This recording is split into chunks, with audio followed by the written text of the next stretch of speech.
Hello दोस्तों, मेरा नाम राहुल है।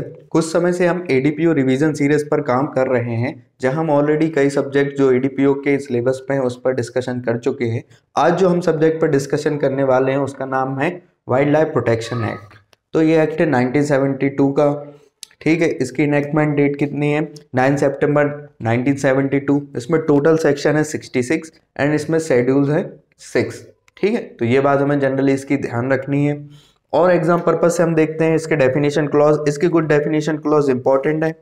जैसे पहले देखते हैं हम एनिमल की। तो एनिमल एक थोड़ा वर्स्ट डेफिनेशन है। इसमें कई चीज आते हैं, जैसे मैमल्स है जो स्तनपाई जीव होते हैं, साथ साथ बर्ड्स हैं, रेप्टाइल्स हैं, फिशेज हैं, अदर और साथ साथ उनके जो अंडे हैं और बच्चे हैं वो भी इसमें इंक्लूड है। तो आपको ये चीज़ ध्यान रखनी है कि इसमें जो जमीन पे पानी वाले या स्तनपाई हैं या मरुस्थलीय हैं, ये सारे जीव भी इसमें आते हैं। ठीक है, तो ये बात आपको ध्यान रखनी है। पहले इसका जो 2 है जो बात करता है एनिमल आर्टिकल्स। तो एनिमल आर्टिकल से नाम से ही जाहिर है कि जो वस्तुएं हैं, जो अंग हैं उनके, किनके, प्राणियों के जो जंगली जीव हैं उनके जो अंग है उनका उपयोग किया जाता है उस प्रकार। तो इसको बताया गया है। तो इसमें क्या means article made from any captive animal and wild animal and other than vermin and includes an article and object which is whole of the any part of animal has been used and imported into India and article made therefrom। ठीक है, तो इसमें बताया गया है किनको made जो animals होते हैं उनको हम बंदी बना के रखते हैं। तो उनसे, या मान लीजिए उनसे कोई वस्तु ले, उनकी जो वस्तु अंगों से वस्तुएं बना रहे हैं, या उसके पूरे उससे कोई पदार्थ जनरेट हो रहा है उसको हम कुछ उपयोग कर रहे हैं। या मान लीजिए जैसे हमने देखा एक सींग का गेंडा होता है, उसका जो सींग होता है वो बिकता है, तो उसका सींग का उपयोग कर रहे हैं। या हाथी होते तो उनके दांतों का उपयोग किया जाता है। तो इस प्रकार से, ठीक है, तो ये एनिमल आर्टिकल्स हो गए हैं।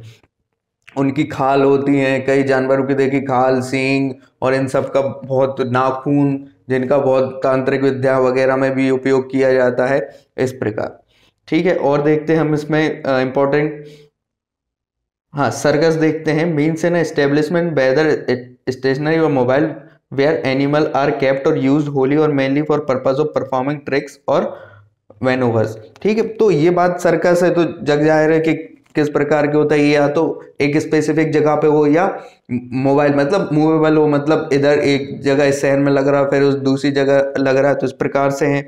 तो इसका और उपयोग किसके लिए? जो कलाबाजी हैं और ये प्रदर्शन करते हैं ना जानवरों के, उसके लिए उपयोग किया जाता है। ठीक है, इसमें और इम्पोर्टेंट है, हम देखते हैं डीलर। देखते हैं डीलर कौन होता है। ठीक है, तो dealer in relation to captive animal article trophy uncured trophy meat and specified plant mean a person who carries on a business of buying selling any animal और article include a person who is undertakes business any. ठीक है, तो नाम से ही जाहिर है dealer कौन। अगर इस एक्ट में डीलर की बात करी जाए तो वही व्यक्ति होगा जो उन जानवरों के, उनके जो अंग है, उनके बॉडी पार्ट्स है, उनका क्या कर रहा है? बिजनेस कर रहा है। ठीक है, ट्रांसपोर्टेशन कर रहा है, तो वो इसमें आएगा। ठीक है, जो बिजनेस कर रहा है बाइंग और सेलिंग का। और इसमें इंपॉर्टेंट देखते हैं, एक इसमें इंपॉर्टेंट है जो 16 है, बात करता है हंटिंग की। तो ये इंपॉर्टेंट है, ये प्रीवियस ईयर में भी आया। तो hunting with its grammatical variation and cognate expression include. ठीक है, तो जनरली जो इसके एक्सप्रेशन, अब जैसे इसमें दिया इसका हिंदी मतलब आखेटन, तो जो शिकार में जनरली नाम से जाहिर है कौन कौन सी चीजें एक्सप्रेशन आ सकती, तो वो इसमें इंक्लूड है।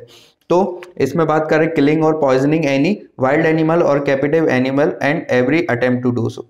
या तो आप उनको मार रहे हो, या उनको जहर दे रहे हो, या उनको बंदी करके रखे हो, या उनका अटेम्प्ट भी कर रहे हो, तो वो इसमें आएगा हंटिंग। ठीक है, बी है कैप्चरिंग, कर्सिंग, स्नैरिंग, ट्रैपिंग, ड्राइविंग और बैटनिंग एनी वाइल्ड और कैपिटिव एनिमल। ठीक है, आप उनको पकड़ रहे हो, या जंगली कुत्ते छोड़ रहे हो, या कुत्ते छोड़ के उनका शिकार कर रहे हो, या फंदे, उनको जाल बिछा के फंदे डाल के पकड़ रहे हो, या उनको चारा डाल के फंसा रहे हैं, या कई बार देखा है कि गड्ढा खोद देते हैं, ऊपर से चारा डाल देते हैं, फिर वो उसमें गिर जाते हैं, तो उसको बंदी बनाते हैं, इस प्रकार से।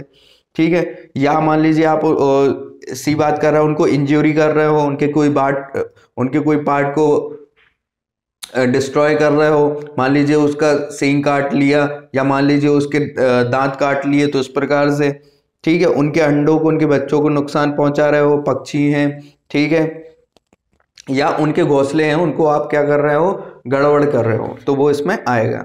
ठीक है। लैंड में क्या है, include the canals, creeks and other water channels, reservoirs, rivers, streams, lakes and whether artificial और natural marshes and wasteland and also include boulders and rocks. ठीक है, तो भूमि है तो इसमें बहुत वास्ट बताए कि भाई जो कैनल्स होते हैं, नहर होती हैं, वो भी आ रहे हैं, जलाशय भी आ रहे हैं, नदियां आ रही हैं, ठीक है, जो झीलें होती हैं वो भी आ रहे हैं, और जो आर्टिफिशियल हो या नेचुरल हो उसमें दोनों इंक्लूड हैं, दलदल वाली जो जगह है वो भी इसमें इंक्लूड है। ठीक है।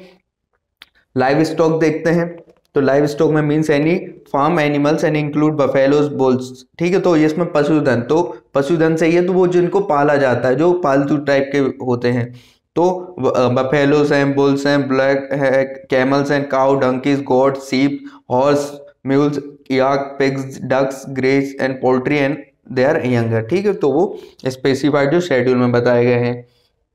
मीट में देखते हैं, ब्लड है, बोन्स है, न्यू है, एग्स हैं, सेल हैं। ठीक है, तो मांस से जग जाहिर है कि उनका या तो उनके जो अंग है वो, या मान लीजिए उनका जो प्राणी है, जो जली जंगली प्राणी है, उनका रक्त है, ब्लड है, उनकी हड्डियां हैं, उनके अंडे हैं, उनकी चर्बी है, ये सब उसमें मांस में आएगी। ठीक है, ये ध्यान रखना है। और इसमें देखते हैं, पर्सन में इंक्लूड फर्म्स है, जो डेफिनेशन बताई गई है। और इम्पोर्टेंट देखते हैं, जो अगर मान लीजिए अगर सेक्शन स्पेसिफाइड है कि सेक्शन में ये डेफिनेशन जो बताए गए, तो वो इतना एग्जाम पर्पज से इंपॉर्टेंट नहीं होता है। ठीक है,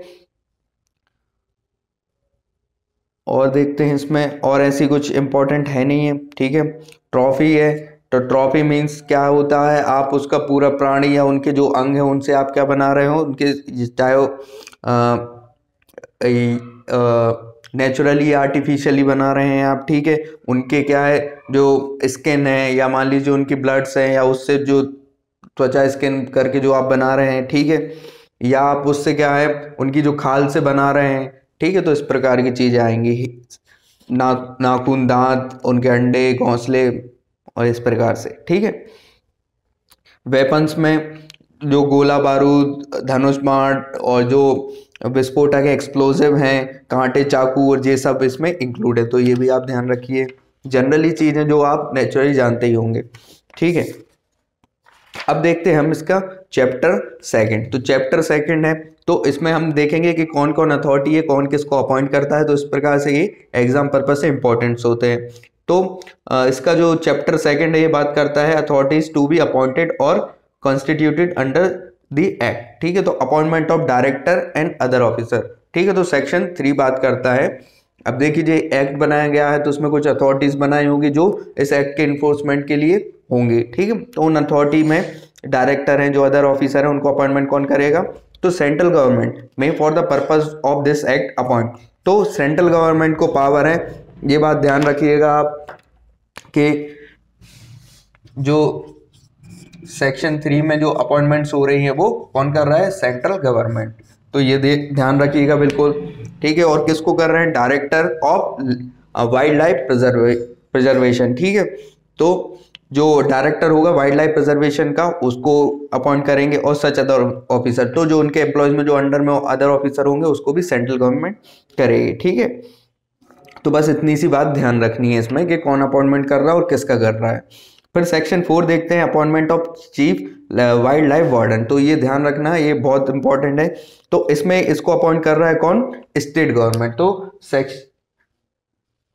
सेक्शन 4 में है चीफ वाइल्ड लाइफ वार्डन है, तो इसका अपॉइंटमेंट कर रहा है स्टेट गवर्नमेंट। तो ये विशेष रूप से ध्यान रखें, किसी प्रकार से क्वेश्चन आएंगे कौन किसका अपॉइंटमेंट कर रहा है, तो स्टेट गवर्नमेंट कर रहा है किसका, चीफ वाइल्ड लाइफ वार्डन का। ठीक है, इसमें जो चीफ है उसका तो कर ही रहे हैं, साथ साथ वाइल्ड लाइफ वार्डन्स का, ऑनरी वाइल्ड लाइफ वार्डन्स और सच अदर ऑफिसर जो उसके अंडर में वो। ठीक है, फिर इसके बाद देखते हैं हम सेक्शन 5 पे। तो सेक्शन 5 बात करता है पावर टू डेलीगेट। तो director with the previous approval of the central government. तो डायरेक्टर अपॉइंट कौन कर रहा था, सेंट्रल गवर्नमेंट, तो वो अप्रूवल लेगा किससे? सेंट्रल गवर्नमेंट से। वो क्या कर सकता है, जो उसके जो पावर है वो डेलीगेट कर सकता है सबऑर्डिनेट ऑफिसर्स को, ठीक है। इसी प्रकार चीफ लाइफ जो वार्डन है, जो हमने पढ़ा, जो स्टेट गवर्नमेंट अपॉइंट कर रहा था, तो वो उससे अप्रूवल लेके अपने जो कुछ पावर है वो किसको? सबऑर्डिनेट जो भी ऑफिसर उनको दे सकते हैं। तो इस प्रकार से ये जो सेक्शन थे 1 to 5 आपको समझ में आए होंगे। इसके आगे के सेक्शन है जो हम नेक्स्ट वीडियो में डिस्कशन करेंगे। Thank you.